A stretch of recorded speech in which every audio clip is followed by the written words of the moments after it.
Hello comic book fans, and today we're talking about Rogue Sun issue 18. This is the end of the Rogue War. Everything that happens in this issue is the last of the last, at least with this part of the arc in Dylan's life.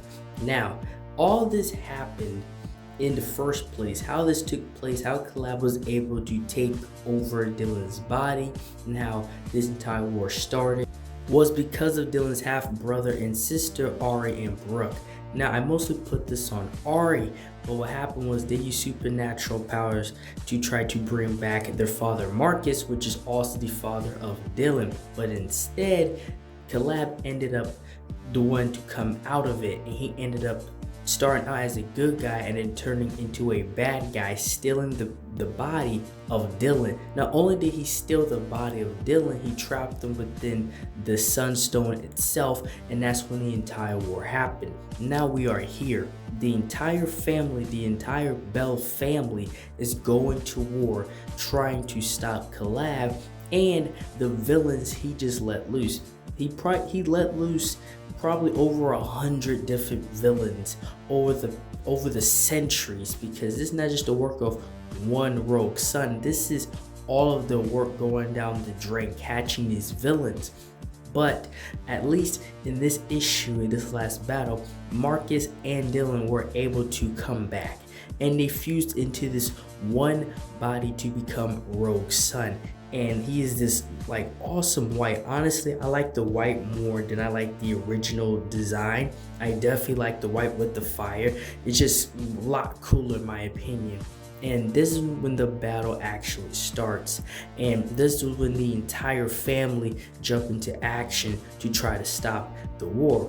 Because one of the villains that have been broken out, he has started an entire zombie apocalypse. And before the zombie apocalypse can break out of New Orleans and go to all around the world, they have to stop it here. And you have the mother, you have the son, which is Brooke. He has the powers of both werewolf and vampire hybrid. And the daughter, which she took on the powers of Demonica, which is, she's pretty much a vampire, but instead of sucking out blood, she takes your soul instead. She drinks your soul, and she's been probably the most dominant villain besides this situation up until this point.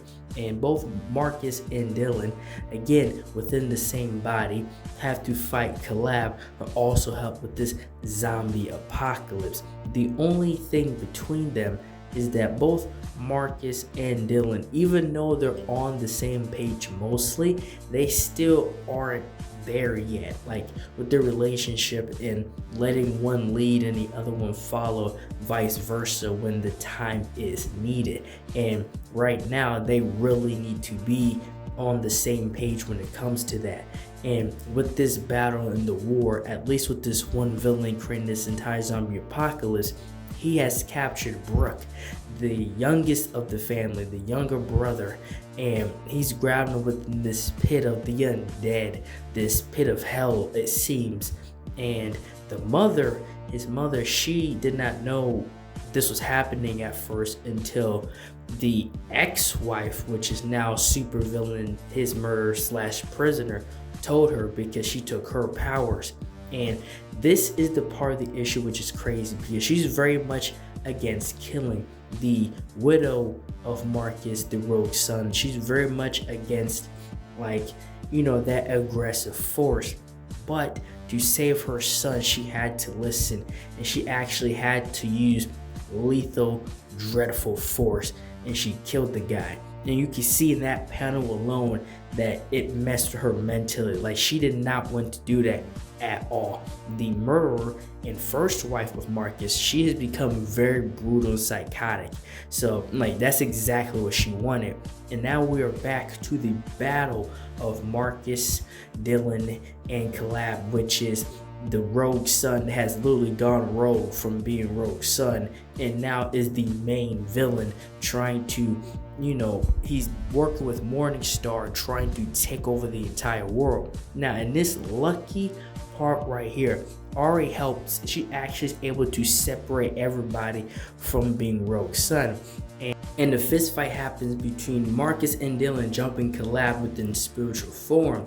but he breaks away from both of them and jumps back into the body of Dylan, trying to cast them out again. But luckily for them, Ari sacrifices herself, not in the sense of dying, but she actually drinks the soul of Calab, and Dylan is able to jump back in his body. The unfortunate part for Ari in this situation is that the powers of Demonica, she simply doesn't just drink their soul, but they kind of linger. And that's the part of the power and the ability that's really the curse, at least for Ari in this situation. But luckily they're able to separate them from the villains and their abilities. Dottie is able to cut them off.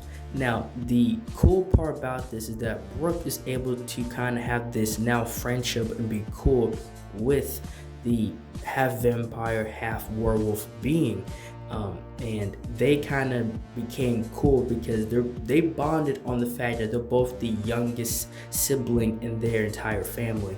And this is where we find out that she's actually psychotic, the ex-wife of Marcus, that she's just a downright villain. And the widow of Marcus, she's like, yeah, you're crazy, you're actually insane, before she locks her back up forever.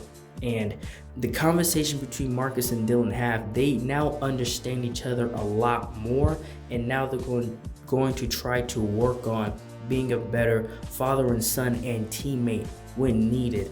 So now Marcus is back in the picture. He's back helping his son Dylan. And for me in this situation, this entire war, I feel like it should have been pushed a lot further within, but at the same time it was very enjoyable. And now we have a lot of more interesting things that's going to unfold over time, because now Dylan, Rogue's son, has to hunt down every single villain that was broke free and let loose, and that's going to start the next arc in his story, being Rogue's son. And that's all I have for this video. Thank you for watching this video. Like, share, and subscribe for more. And thank you for watching.